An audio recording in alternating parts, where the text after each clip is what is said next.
Good evening friends, आपका अपने YouTube परिवार इंटेलेक्चुअल क्लासेस में सभी का स्वागत है। आज हम क्षेत्रफल में एक नया पार्ट लेके आए हैं जिस चैप्टर के बारे में हम पढ़ेंगे वो है चतुर्भुज, जिसको हम इंग्लिश में क्वाड्रिलेटरल बोलते हैं। चलो बात करते हैं। अपना नया चैप्टर चल रहा था क्षेत्रफल, एरिया, ठीक है। आज उसमें हम बात कर रहे हैं। देखो लास्ट क्लास में अपन ने ट्राइंगल का करा था, त्रिभुज, जिसको हिंदी में बोलते हैं त्रिभुज। त्रिभुज का अपन ने कर लिया था कि तीन प्रकार के अपने समबाहु, समद्विबाहु और विषमबाहु, या नॉर्मली अपन ने बात की थी 1/2 बेस इंटू हाइट। उसके बाद अपन ने एक फॉर्मूला और लिया, अगर √3/4 इंटू साइड स्क्वायर, ये कर लिया। इसके बाद अपन ने किया है हीरोज फॉर्मूला। हीरोज फॉर्मूला इसमें क्या करा है अपन ने? हीरोज फॉर्मूला में जब बात आती है कि सभी भुजाएं डिफरेंट हो, तो सबसे पहले अपन क्या लगाएंगे? रूट लगाएंगे। s माइनस पहली वाली भुजा यानी s माइनस दूसरी भुजा, s माइनस तीसरी भुजा, और सभी का मल्टीप्लाई करके रूट निकाल देंगे। वही क्या बन जाएगा? अपना एरिया ऑफ ट्राइंगल। अपन ने एरिया ऑफ ट्राइंगल तीन फॉर्मूले से निकाला था। 1/2 base into height, second √3/4 into side square, next heroes formula s into s minus a, s minus b, s minus c और सभी का रूट। और यहाँ पे s क्या होगा? त्रिभुज के सभी भुजाओं का योग का डिवाइड बाई 2, यानी a plus b plus c upon में 2 इक्वल टू क्या हो गया? परिमाप का आधा। त्रिभुज का परिमाप क्या होता है? सभी भुजाओं का टोटल होता है, और उसका आधा क्या हो जाएगा? अपना s आ जाएगा, ठीक है। जब बात करते हैं आज चतुर्भुज की, क्वाड्रिलेटर की, यानी चार भुजाओं से घिरी हुई बंद आकृति अपनी क्या कहलाती है? चतुर्भुज कहलाती है, क्वाड्रिलेटर कहलाती है। सबसे पहले अपन बात करेंगे क्वाड्रिलेटर होता क्या है, फिर इसमें बात करेंगे कौन कौन से क्वाड्रिलेटर का अपना एरिया एग्जाम में पूछा जा सकता है। सबसे पहले बात करते हैं, अपना चैप्टर है आज का क्वाड्रिलेटर, QUARD LAITOR, क्वाड्रिलेटर और चतुर्भुज। कोई भी चार बिंदु A, B, C, D, ये यहाँ है, ये यहाँ है, ये यहाँ है, ये यहाँ है, और सभी एक दूसरे से मिलते हैं, और सभी एक जगह पे दो बिंदुओं का संगम होता है, और चार भुजाओं से घिरी हुई बंद आकृति अपनी क्या कहलाती है? चतुर्भुज कहलाती है। और हिंदी इंग्लिश मीडियम वाले उसको क्वाड्रिलेटर बोलेंगे, ठीक है। अब देखो कि क्या होता है कि इसमें सबसे पहले बेसिक प्रायोरिटी होती है, अगर आपको इसके टोटल नंबर ऑफ साइड की बात करें कि भुजाएं कितनी होती हैं, तो आप बताओगे इसमें चार भुजाएं। अगर आप में इसमें एंगल की बात करें कि कोण कितने होते हैं, तो होते हैं 4। तीसरी बात इसमें कि सभी कोणों का योग कितना होता है, तो 360, या इसको एक फॉर्मूला बताता हूं, 1/80 n माइनस 2, ठीक है। जितनी आपकी भुजा है उसमें से 2 घटा दो और उसको 180 से मल्टीप्लाई कर दो, टोटल नंबर ऑफ एंगल आ जाएगा। अपन को निकालना क्या है कि अपने पास नंबर ऑफ साइड कितनी है? 4 है, तो 180 गुणा 4 माइनस 2, यानी कि 180 गुणा 2 यानी कितना हो गया? 360। ये फॉर्मूला हमेशा याद रख लेना है। पंचभुज, सप्तभुज, षष्ठभुज, अष्टभुज, नवभुज, 10 भुज और मैक्सिमम जितने भी अपने डायग्राम बनते हैं उसमें पूछा जाता है कि एक षष्ठभुज यानी 6 भुजाओं वाली घिरी हुई बंद आकृति के सभी कोणों का योग क्या होगा? तो 180 गुणा में 4 यानी 720 होगा। और एक एंगल कितने का होगा? सभी एंगल, एक एंगल निकालना है तो पर्टिकुलर एंगल उसकी नंबर ऑफ साइड का डिवाइड कर दोगे तो 120 डिग्री का एक एंगल होगा। ये देखो जब आगे की क्लासों में पढ़ेंगे तब बताएंगे, लेकिन आज को आपके सामने एक फॉर्मूला बताया। अगर आपको त्रिभुज का निकालना तो 180 भुजाएं कितनी होती है त्रिभुज में? 3 माइनस 2 इक्वल टू कितना हो जाएगा? 180 गुणा में 1, यानी त्रिभुज के सभी कोणों का योग कितना होता है? 180 डिग्री। आई होप सभी को ये फॉर्मूला समझ में आया होगा, भुजाएं समझ में आई होंगी। एंगल आपको याद रखने हैं कि 4 एंगल होते हैं, या ये मैं नहीं बोल सकता कि सभी कोण समकोण होते हैं। एक कोण कितने का हो सकता है? दूसरा कोण, यानी सभी कोणों का योग है ना वो A, B, सी और डी, इनका सम कितना होगा, angle A plus angle B plus angle C angle D का सम होता है वो 360 होता है। ठीक है, ये 120 का हो सकता है, ये 100 का हो सकता है, ये 100 का हो सकता है, 60 का हो सकता है। अपन को टोटल कितना चाहिए, 360 चाहिए, ऐसा आ सकता है, कोई इश्यू नहीं है कि सभी कोण बराबर होंगे। ठीक है, यहां तक बात समझ में आई होगी चतुर्भुज क्या होता है और उसके एंगल क्या होते हैं, एंगल कितने होते हैं, उसके सभी कोणों का योग कितना होता है। ठीक है, अब बात करते हैं कि इसकी कैटेगरी, कि चतुर्भुज को अपन किन किन कैटेगरी में बांट सकते हैं, उसकी सबसे पहले चर्चा करेंगे। अपन चतुर्भुज को, सबसे पहला चतुर्भुज बनता है अपना वर्ग। ठीक है, स्क्वायर। और अपन बात करेंगे, आज यही चैप्टर है अपना, स्क्वायर और रेक्टेंगल दोनों आयत और वर्ग फिनिश हो जाएंगे। बहुत ही शानदार चैप्टर है। आप बोलोगे कि सर वर्ग तो सभी को पता है कि इसका एरिया क्या होता है, इसका परिमाप क्या होता है, इसके सभी कोणों का योग, लेकिन इसमें भी बहुत क्वेश्चन पूछे जाते हैं। देखो क्वेश्चन जैसे जैसे अपन क्लास में आगे बढ़ेंगे, क्लास वीडियो एंड तक देखना, मजा आएगा बिल्कुल, कि कौन कौन से क्वेश्चन आपने एक्सपेक्ट भी नहीं किया होगा कि ऐसे ऐसे क्वेश्चन भी पूछे जा सकते हैं। चलो बात करते हैं, सबसे पहले वर्ग की बात करते हैं। वर्ग में क्या होता है, एक ऐसी आकृति जिसमें सभी भुजाएं एक दूसरी भुजा के समान होती हैं, यानी ये अगर 5 सेंटीमीटर की है तो दूसरी सभी भुजाएं 5-5 सेंटीमीटर की ही होंगी। दूसरी बात, इसमें सभी कोण एंगल है वो 90 डिग्री होते हैं।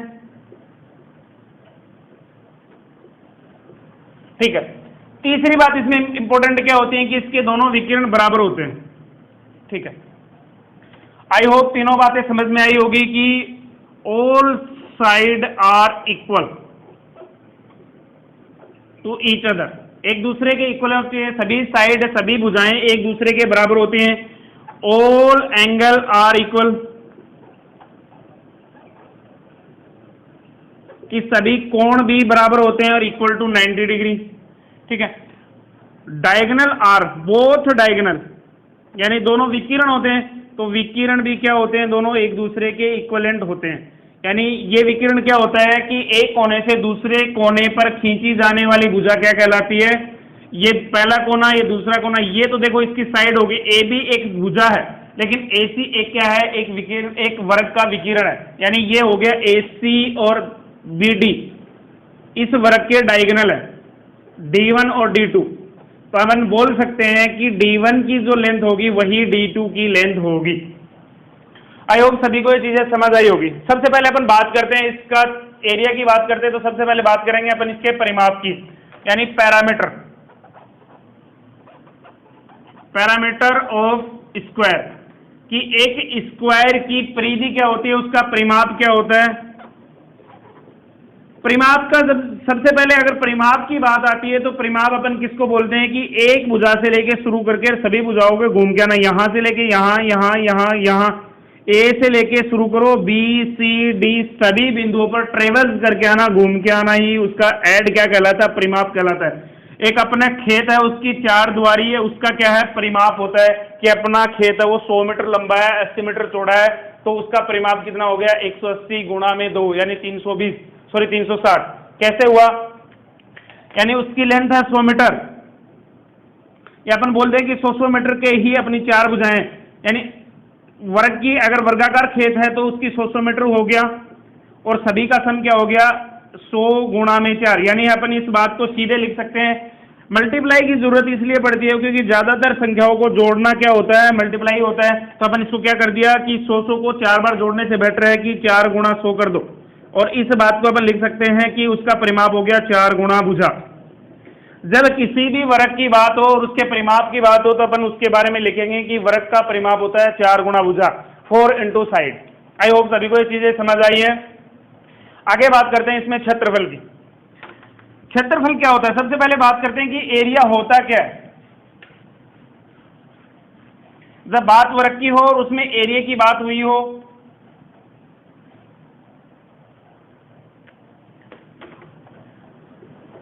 तो जब परिमाप होता है वो चारों दीवारी का जितना सम होता है वो परिमाप होता है, लेकिन जो इसके बीच की जो जगह होती है वो उसका एरिया होता है।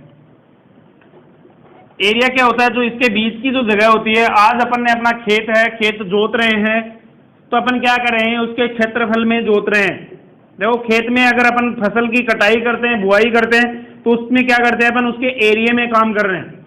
लेकिन जब बात होती है उस पे चार दीवारी करने की, उस पे मेड़ लगाने की, उस पे चारों ओर पौधे लगाने की, तो अपन उस पे क्या करते हैं, उसकी परिधि पे जाते हैं।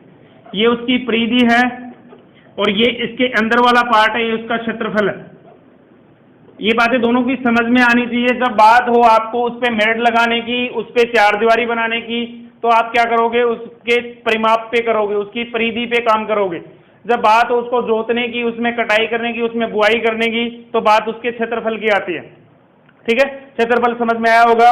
अब क्षेत्रफल क्या होता है कि सभी भुजाओं का, देखो एक एल लंबाई की मेरी ये है और एल ही लंबाई की है, तो इन दोनों का सम क्या हो जाएगा, मल्टीप्लाई क्या हो जाएगा, एल स्क्वायर, यानी लंबाई का स्क्वायर, या बोलो कि भुजा का स्क्वायर। और भुजा का स्क्वायर क्या कहलाता है, वर्ग का परिमाप, वर्ग का क्षेत्रफल कहलाता है। वर्ग का क्षेत्रफल क्या हो गया, भुजा स्क्वायर। और अपन इसको अगर सेमी में लिए हैं तो सेंटीमीटर स्क्वायर हो जाएगा, मीटर में लिया है तो मीटर स्क्वायर हो जाएगा, किलोमीटर में लिया है तो किलोमीटर स्क्वायर हो जाएगा।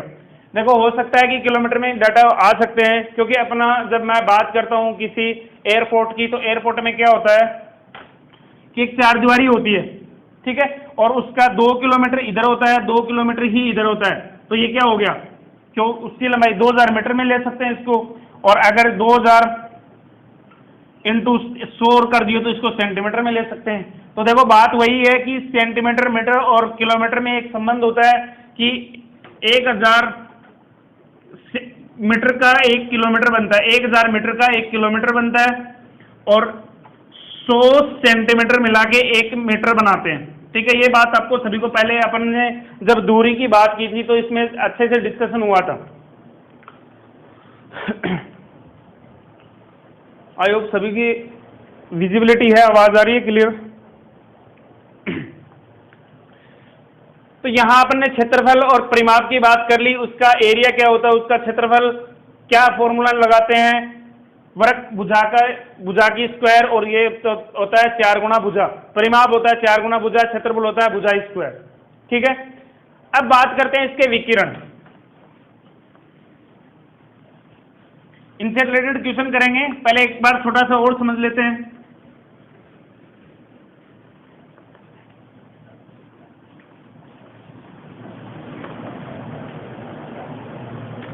विकिरण की, विकिरण क्या होता है, ए बी सी डी।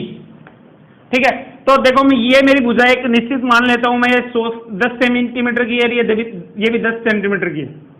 जब आपके सामने विकिरण होता है कि एक ए से लेके ऑपोजिट कॉर्नर को जोड़ने वाली रेखा को अपन क्या बोलते हैं, विकिरण बोलते हैं। ठीक है, बी से लेके डी मेरा विकिरण है, ए से लेके सी मेरा विकिरण है। अब देखो कि पहले वाला डायग्राम मैंने बनाया था, ए से लेके सी तक एक लाइन जोड़ी थी, तो देखो ये वाला पॉइंट को जोड़ने वाला, तो ये क्या बन गया है कि यहां से सिर्फ इतना ही देखना है, पहला वाला डायग्राम, ये एक ट्राइंगल बन गया, और ट्राइंगल कौन सा बन गया, राइट एंगल ट्राइंगल बन गया, यानी जिसमें एक कोण 90 डिग्री का है। तो देखो ये मेरा बन गया लंब, यानी जिसको परपेंडिकुलर साइड बोलते हैं। ये मेरी क्या बन गई, हाइपोटेनिस, जिसको कर्ण वाली साइड बोलते हैं। ये मेरा बन गया बेस, जिसको आधार वाली साइड बोलते हैं। तो देखो आपके सामने नया डायग्राम मैं बना देता हूं क्लियरली दिखने के लिए। ये भी मेरी 10 है, ये भी मेरी 10 है, तो आप क्या लिखोगे, 10 का स्क्वायर प्लस 10 का स्क्वायर, यानी क्या हो जाएगा, सीधे तौर पे 100 गुणा 100 प्लस 100, और ये इसके ऊपर रूट, तो आप इजीली लिख सकते हो 200 गुणा 100, यानी 10√2। अब ये क्या लिया आपने, जब किसी भी आपको साइड दे रखी है उसका विकिरण निकालना हो तो √2 गुणा भुजा, ये आपका डायरेक्ट फॉर्मूला मैंने बता दिया है। देखो पहले आपको समझाया है, अब आपको निकाल के बता दिया। देखो 10 क्या अपनी साइड है, कभी भी चले जाना। ठीक है, जब आपके सामने भुजा दे रखी हो और उसका विकिरण पूछा हो तो आपको क्या निकालना है, उसका विकिरण पूछा है और भुजा दे रखी है, तो आप उसका डायरेक्ट क्या करोगे, भुजा को √2 से गुणा कर दो, जितनी भी भुजा दे रखी है उसको √2 से गुणा कर दो, ये आपका क्या हो जाएगा, विकिरण आ जाएगा। जब बात विकिरण दे रखा और उससे उसका क्षेत्रफल निकाल रहा हो, यानी आपके सामने देखो मैं पूछूं क्वेश्चन इससे लाइन टू लाइन करवाते जाएंगे, कोई कंफ्यूजन नहीं होना है। पहले एक बार समझा देता हूं मैं। आपको एक वर्ग दे रखा है और उसका एक विकिरण दे रखा है 10√2, तो आपको इसकी साइड निकाल लो या आपको इसको क्षेत्रफल निकालना है। तो जब नोट लगा के लिख लो यहां पे, जब वर्ग में, जब स्क्वायर में विकिरण दिया गया हो तो उसका क्षेत्रफल विकिरण का स्क्वायर बटे में 2, विकिरण का स्क्वायर बटे में 2। देखो इसका ये 10 है, ये 10 है, इसका ए आना चाहिए, 100 आना चाहिए। और आपको क्या निकालना है, विकिरण, इसका क्षेत्रफल, विकिरण आपको दे रखा है 10√2 और आपको इसका क्षेत्रफल निकालना है। तो क्या करोगे, 10√2 का स्क्वायर और अपॉन में 2, तो ये डायरेक्ट इसका विकिरण से निकल गया। ठीक है, और अपन यहां से लिख सकते हैं 100 गुणा में 2 और बटे में 2, तो 2 से 2 मेरा कैंसिल हो गया और आपके पास क्या आ गया, 100 सेंटीमीटर स्क्वायर। देखो मैंने 4 बातें बताई हैं। सबसे पहले परिमाप बताया है 4 गुना भुजा, उसके बाद दूसरी बात बताई है उसका क्षेत्रफल, तो भुजा स्क्वायर। जब बात हो किसी की भुजा देनी हो, डायरेक्ट विकिरण पूछा हो, तो आप या तो इसको राइट एंगल ट्रायंगल में लेके जा सकते हो। दूसरी बात, अगर राइट एंगल ट्रायंगल में नहीं जाना, आपको सीधा डायरेक्ट याद हो जाता है, तो भुजा को √2 से गुणा कर दो। ये किसी भी भुजा दी हुई किसी वर्ग में तो उसका विकिरण आ जाएगा। ठीक है, और जब आपको विकिरण दिया और उससे क्षेत्रफल निकालना हो तो आपको क्या करना है, विकिरण का स्क्वायर बटे में 2 या उसका क्षेत्रफल आ जाएगा। ठीक है, अब इनसे रिलेटेड क्वेश्चन करते हैं।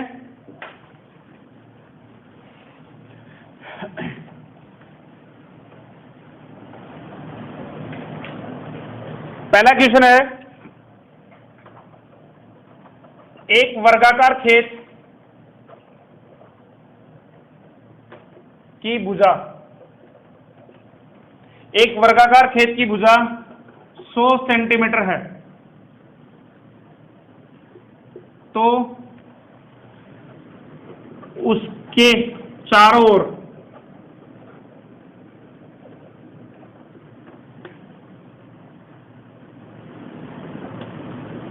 दीवार बनाने के लिए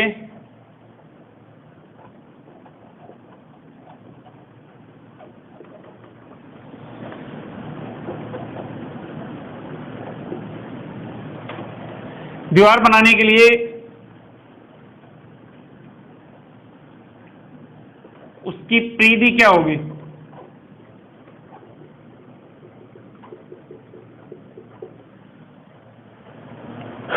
एक वर्गाकार खेत की भुजा, एक वर्गाकार खेत की भुजा 100 सेमी है, उसके चारों ओर दीवार बनाने के लिए उसकी परिधि क्या होगी। तो सबसे पहले अपन बात करें, एक खेत है जिसकी भुजा कितनी है, 100 सेंटीमीटर। अब इसके चारों ओर परिधि करनी है, तो ये भी 100 सेंटीमीटर, ये भी 100 सेंटीमीटर, ये भी 100 सेंटीमीटर। तो जब बात परिधि की आती है तो क्या होती है परिधि, 4 गुणा भुजा। ठीक है, और 4 गुणा भुजा को अपन लिख सकते हैं 4 गुणा में 100, तो यानी 400 सेंटीमीटर उसकी वर्गाकार खेत की क्या आ गई, परिधि। अब उसकी बात करें वर्गाकार खेत का, अगर आगे मैं एक एंड लगा के लिख दूं क्षेत्रफल क्या होगा। ठीक है, तो उस वर्गाकार खेत का क्षेत्रफल क्या होगा, भुजा अपनी 100 सेंटीमीटर है, तो भुजा से अगर क्षेत्रफल निकालना है तो भुजा स्क्वायर यानी 100 सेंटीमीटर इंटू 100 सेंटीमीटर, यानी 10,000 सेंटीमीटर स्क्वायर। ये अपना क्या आ गया, उसका क्षेत्रफल आ गया। जब बात करते हैं विकिरण की, तो एक वर्गाकार खेत है, उसका विकिरण क्या होगा, एक कोने से ABCD, देखो एक कोने से दूसरे कोने पे जाने में, देखो ये यहां से लेके यहां और यहां से लेके यहां, यानी एक मैं अलग से डायग्राम बना देता हूं इसका, ये A है, ये B है, ये C है। तो जब A से लेके C पर जाने पर जितना समय लगता है, देखो ये यहां से लेके यहां तक, यानी A से लेके पहले B जाओ और फिर B से लेके C जाओ, और इन दोनों का अगर आप स्क्वायर करते हो तो A से लेके C के स्क्वायर के बराबर होगा। इन दोनों का स्क्वायर का योग इसके स्क्वायर के योग के बराबर होगा। इस बात को अपन लिख सकते हैं कि विकिरण जब बात हो तो इसमें पाइथागोरस थ्योरम लगेगी, यानी कि ये क्या हो गया मेरा बेस, जिसको अपन हिंदी में आधार बोलते हैं। ये हो गया मेरा लंब, जिसको इंग्लिश में परपेंडिकुलर बोलते हैं। और जब बात हो कर्ण की तो इसको हम बोलते हैं हाइपोटेनिस। ठीक है, जब हाइपोटेनिस निकालना तो अपन क्या करेंगे, कर्ण का स्क्वायर बराबर आधार का स्क्वायर प्लस लंब का स्क्वायर करेंगे। यहां अगर डायरेक्ट अगर आपको याद है तो आप दोनों भुजाएं जब समान हो तो दोनों भुजा गुणा √2 ये भी लिख सकते हो आप। तो भुजा कितनी है अपनी 100 और इसका √2 इसके मल्टीप्लाई में करोगे तो 100 √2 आपका क्या आ जाएगा, इस वर्गाकार खेत का विकिरण आ जाएगा। ठीक है, इससे रिलेटेड क्वेश्चन कैसे कैसे और बनते हैं, चलो उसके बारे में क्वेश्चन डिटेल से करते हैं।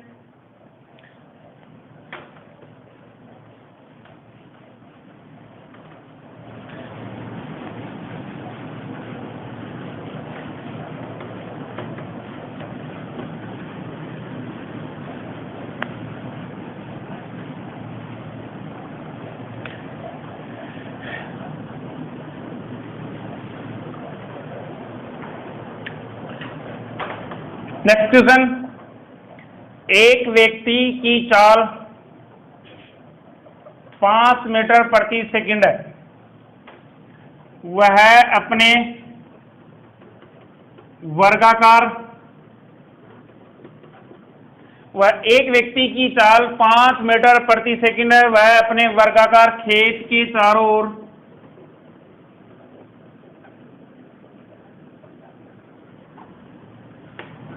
चक्कर लगाने में, खेत के चारों ओर चक्कर लगाने में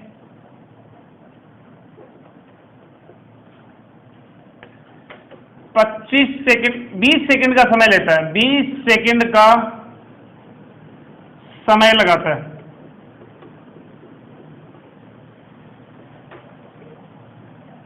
एक व्यक्ति की चाल 5 मीटर प्रति सेकंड है। वह वर्गाकार खेत के चारों ओर चक्कर लगाने में 20 सेकंड का समय लगाता है। तो उस खेत की परिधि तथा क्षेत्रफल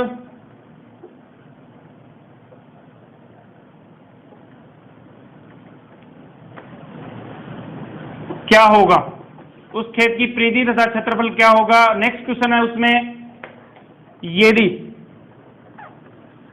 वही व्यक्ति विकिरण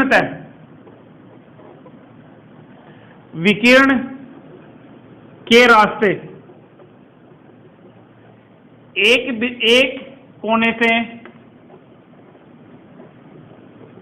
दूसरे कोने पर जाता है तो उसे कितना समय लगेगा, कितना समय लगेगा। क्वेश्चन 2 इसी में, ये ए वाला पार्ट, ये बी वाला पार्ट है, ये ए वाला पार्ट इसमें डायरेक्ट दे दिया मैंने। एक व्यक्ति की चाल 5 मीटर प्रति सेकंड है। वह एक वर्गाकार खेत के चारों ओर चक्कर लगाने में 20 सेकंड का समय लगाता है। तो उस खेत की परिधि तथा उस खेत का क्षेत्रफल क्या होगा।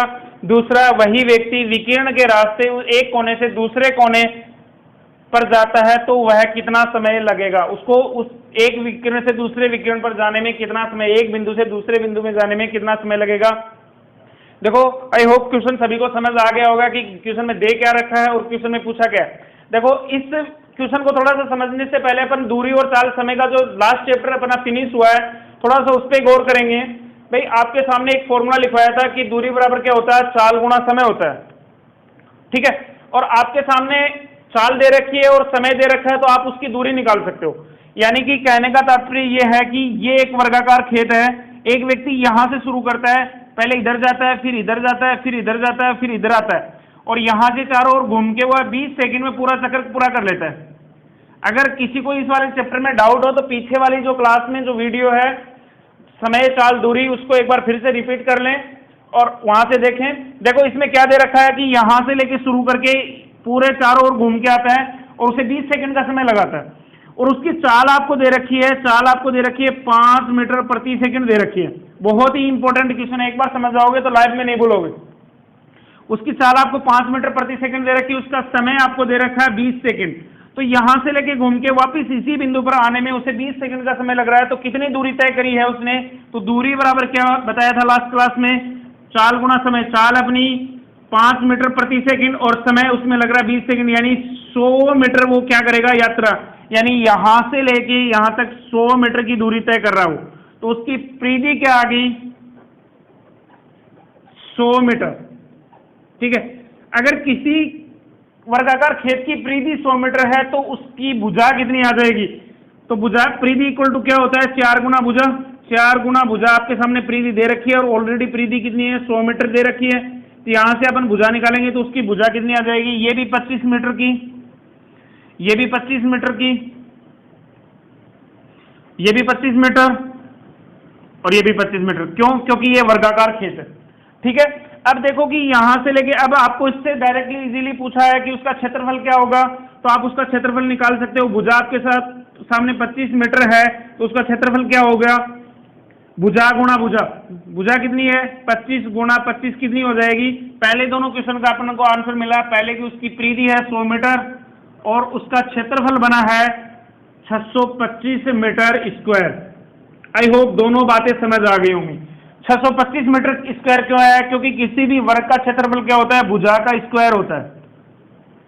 ठीक है, अब भुजा का स्क्वायर निकाला तो क्या हो गया? 625 मीटर स्क्वायर हो गया। अब बात करते हैं एक कोने से दूसरे कोने पे। यहां से लेके वो यहां जा रहा है। ठीक है, यहां से लेके यहां जा रहा है, तो वह मतलब यहां से लेके यहां तक विकिरण पूछा है। तो सबसे पहले अपन बात करते हैं विकिरण क्या होता है? √2 मल्टीप्लाई भुजा, यानी उसकी विकिरण की लंबाई क्या होगी? 25 गुणा √2। अब देखो कि उसकी एक बिंदु से दूसरे बिंदु तक जाने में समय पूछा है, तो देखो दूरी कितनी है? दूरी 25 गुणा √2 मीटर है और आपको समय निकालना है। तो समय कितना हो जाएगा? यदि व्यक्ति विकिरण के रास्ते एक कोने से दूसरे कोने पर जाता है तो कितना समय लगेगा? उसकी चाल क्या है? 5 मीटर प्रति सेकंड। तो आप इसको लिख सकते हो कि वह 25 √2 मीटर की दूरी 5 मीटर प्रति सेकंड की गति से तय कर रहा है। तो उसमें लगा हुआ समय कितना हो गया? दूरी बट्टे में चाल, और चाल कितनी है? 5 मीटर प्रति सेकंड। दूरी कितनी है? 25 गुणा √2 बट्टे में 5, तो यानी उसको टोटल समय लगेगा 5 √2 और कोष्टक में लिखोगे आप सेकंड। ऑप्शन में मिल जाएगा। अगर आप इसको ऑप्शन में दिया हुआ मिलेगा कि √2 की गणना 1.414 तक करें, ऑप्शन में मिल सकता है। इतना इजी आपको या तो मिलेगा √2, ऐसा ऑप्शन मिल जाएगा। अगर ऐसा ऑप्शन नहीं मिलता है तो आपको बोलेगा कि √2 की जगह 1.414 तक गणना करें। ठीक है, ये वाली अगर बात मिल जाती है तो आप इसको मल्टीप्लाई करके लिख दोगे 5 गुणा 1.414 और ये आपके टोटल सेकंड लगेंगे। ठीक है, आई होप सभी को एक क्वेश्चन समझ में आया होगा। ठीक है, अब बात करते हैं इसमें थोड़ा सा फेरबदल और थोड़ा सा जब आगे वर्ग होगा, ये वर्ग करवा रहा हूं। अब मैं बात करता हूं इसके अंदर कुछ और फेरबदल करने की। जब अपना वर्ग करेंगे तब थोड़े से उसको डिटेल में कर लेंगे, लेकिन एक बार बता देता हूं मैं।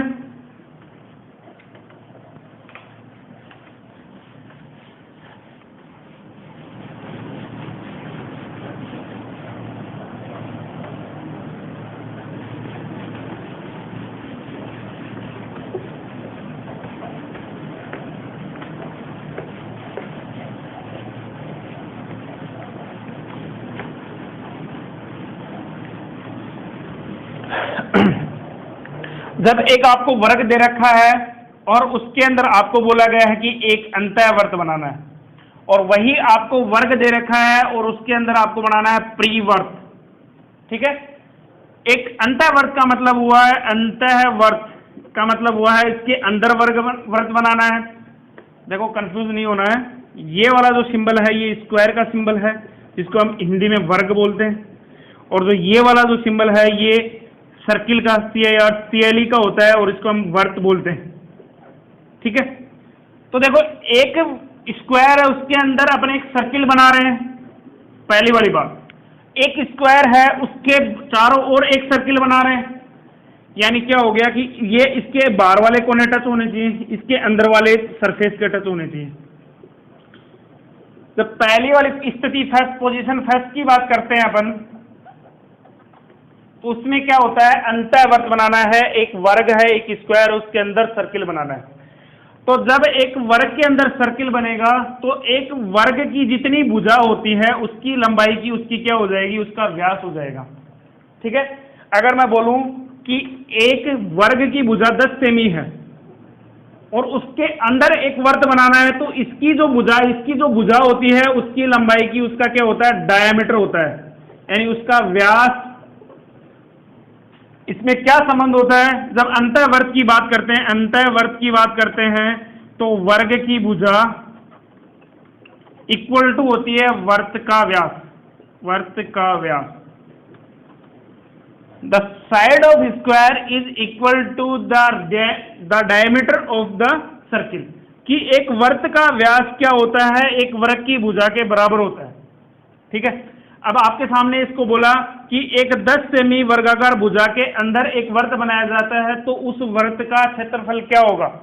क्वेश्चन लिखो, पहले वाली पोजीशन से रिलेटेड एक क्वेश्चन करवा देते हैं।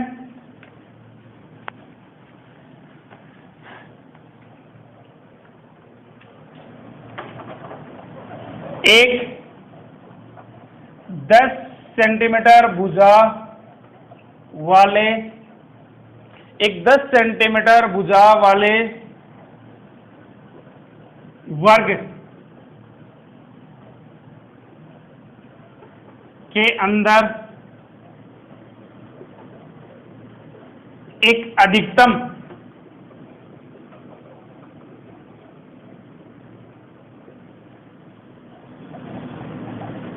आकृति का वर्त बनाया जाता है, वर्त बनाया जाता है, तो उस वर्त का क्षेत्रफल क्या होगा।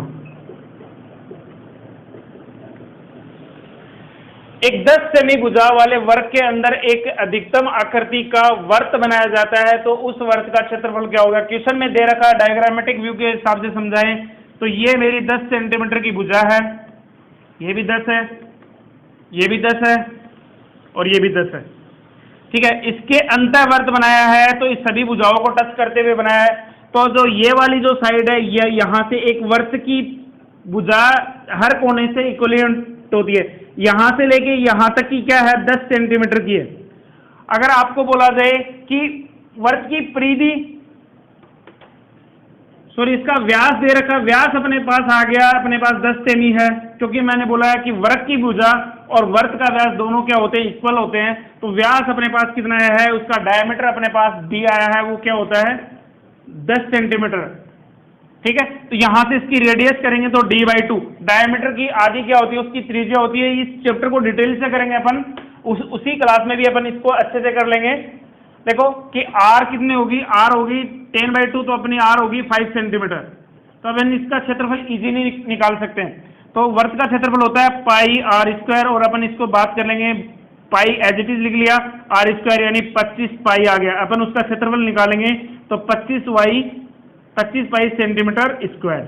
और आपको अगर ऑप्शन में मिलता है कि पाई की गणना 22/7 में करें या 3.14 में करें, आपको ऑप्शन में मिलेगा ऐसा कुछ कि पाई की गणना या तो पाई को पाई रहने दें, या पाई का 22/7 मान ले, या पाई का मान 3.14 ले। ठीक है, पहले वाली स्थिति आपके पास क्लियर हो गई। अगर मैं बोलूं कि 10 सेंटीमीटर भुजा वाले वर्ग के बाहर दूसरी स्थिति,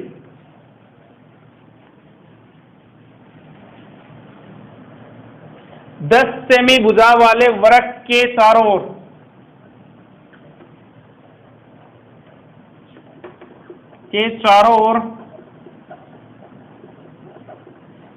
एक अधिकतम आकृति का वर्त बनाया जाता है, यानी भुजा वो कितनी है, 10 सेंटीमीटर की है। लेकिन अब बात क्या कर रहा है, इसके चारों ओर की बात कर रहा है। यानी पहले वाले में क्या संबंध था कि उसके भुजा के इक्विवेलेंट होगा, लेकिन इस बार क्या होगा, उसके विकिरण होगा ना उसका, यानी वर्ग का विकिरण इक्विवेलेंट हो गए किसके,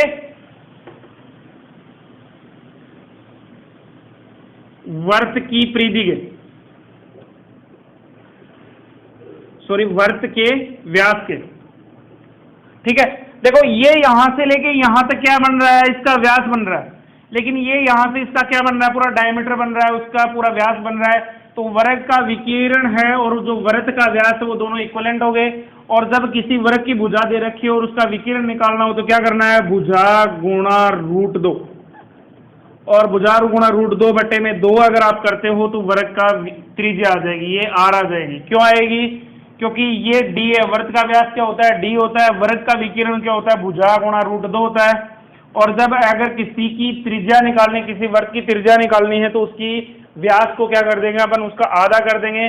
तो यानी यह क्या हो गया, भुजा गुणा √2 बटे में 2 क्या आ जाएगा, इसका रेडियस आ जाएगी। और रेडियस से अपन उसका क्षेत्रफल निकालेंगे तो क्या आ जाएगा, पाई r²। ठीक है, तो आई होप सभी को ये बात समझ आएगी। सबसे पहले अपन बात करते हैं 10 गुणा √2 बटे में 2 क्या आ गई अपनी, उसकी रेडियस आ गई, और रेडियस होगी अपनी 5√2, यानी यहां से लेके यहां तक कितनी आई, 5√2। ठीक है, और अब जब अपने पास त्रिज्या ऑलरेडी गिवन है 5√2 है तो अपन उसका क्षेत्रफल निकाल सकते हैं, पाई r², r अपनी है 5 गुणा √2 गुणा 5 गुणा √2। √2 की मल्टीप्लाई अगर √2 के साथ करते हो तो ये इक्वली 2 बन गया, और 25 गुणा में 2 तो यानी 50 पाई इसका क्या हो गया, क्षेत्रफल हो गया। दोनों क्वेश्चन आई होप इसमें समझ में आए होंगे। जब बात करिए अंतःवर्त की तो अंतःवर्त में क्षेत्रफल डिफरेंट आया था, 25√2 आया था आई होप, आई थिंक। और जब बात परिवर्त की है तो परिवर्त में क्या है, 50 पाई है। और पाई की वैल्यू अगर आपको कोष्टक में मिलता है कि 3.14 लीजिए, 3.14 लीजिए तो 50 गुणा 3.14 से मल्टीप्लाई करके ऑप्शन मिल जाएगा। अगर ऑप्शन नहीं मिलता है तो आपके साथ 50 पाई एज इट इज ऑप्शन में मिलेगा। और ये क्या आएगा, सेमी में है तो सेंटीमीटर स्क्वायर, मीटर में है तो मीटर स्क्वायर, किलोमीटर में है तो किलोमीटर स्क्वायर। आई होप सभी बातें क्लियर हो गई होंगी। एक बार मैं फिर से लास्ट वाला पॉइंट रिपीट कर देता हूँ।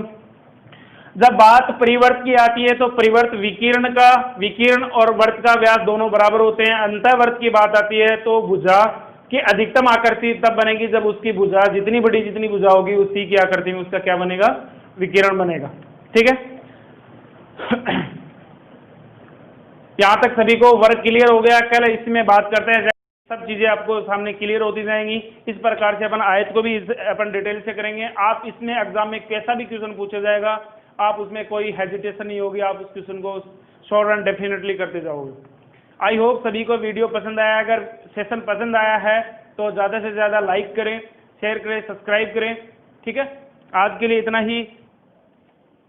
अपने घर रहे, स्वस्थ रहें और अपने परिवार का ख्याल रखें, खुद का ख्याल रखें। Thank you. जय हिंद, जय भारत।